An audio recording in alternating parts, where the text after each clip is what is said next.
on it tonight, but you're missing key guys. You get a solid response in the second. I know that there's some positives to draw from this game, so I'm just curious, how you're assessing the loss right now. Yeah, I mean, you kind of feel you're up, 3-2, 4-3, and they tie it, so, you certainly want more. And I thought the overtime, obviously spent a lot of time in their end, didn't really get much, got a couple looks, but, you always want 2 points under the circumstances, especially after the slow start we had.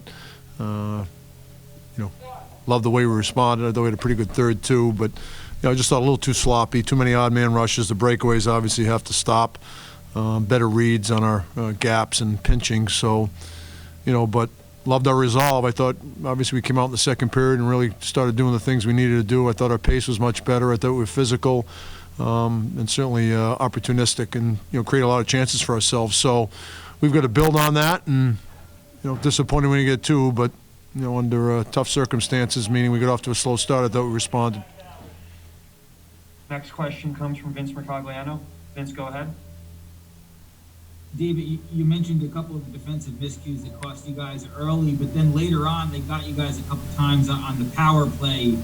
Did you see any issues with the penalty kill tonight, or do you think that they just executed?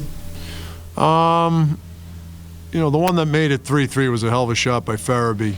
Sometimes, when you want to know what happened on a power penalty kill, when they get a goal, they had 5, you had 4. And I thought that's what happened there.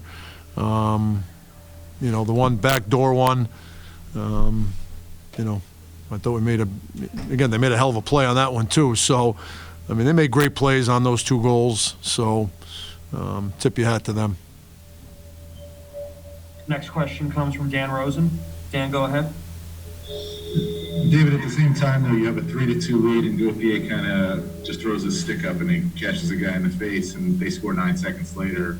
I know it's late in the period. I'm curious, what were you thinking there? I mean, you guys are playing a really good period, and then all of a sudden, bang, it's 3-3. How much of a backbreaker was that? It come back. It doesn't hurt you so much to come back in the third, but I mean, could have been 3-2 there instead. Yeah, it was disappointing. I thought we were having a really good period, and to take a penalty like that, and then them score so quickly, it was disappointing. But again, we come back and score early in the third to make it 4-3, and then we give up again another stick penalty.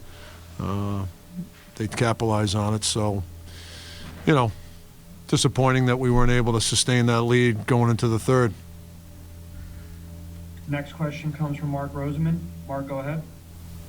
Coach, you take a look at since Artemi's come back, and it just seems that now you have balance. Your last 8 goals have been scored by 8 different goal scorers. What does he mean to the lineup, and how does he give you that balance? Well, you can see our lineup just looks totally different when he's in there, and we're just a much more balanced team. And you add a player that caliber into your lineup, you're a lot more dangerous. Your whole team feels better about itself, and he certainly has given us that jolt in the 2 games he's played.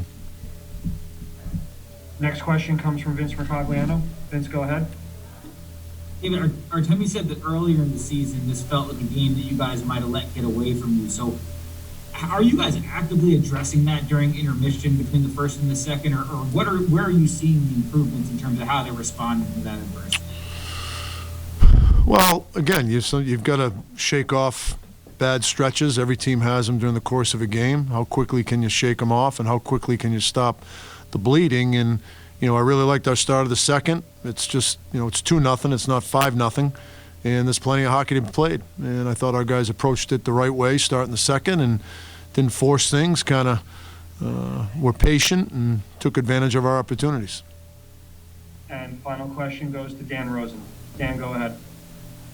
David, you mentioned overtime. Obviously, you guys did have the puck a ton in overtime, and you didn't get much. Why was that? What were they doing well there, do you think, to prevent you guys from getting them in it? Or what were you guys doing at all to get them in? Yeah, I thought we were too content on being on the perimeter. I thought we could have done a better job trying to attack, get inside them a little bit quicker. But, we kind of were content on staying on the perimeter. So that's something we've got to do a better job of attacking, maybe a little bit more of acceptable interference, a few more picks. So something that we got to do a better job of.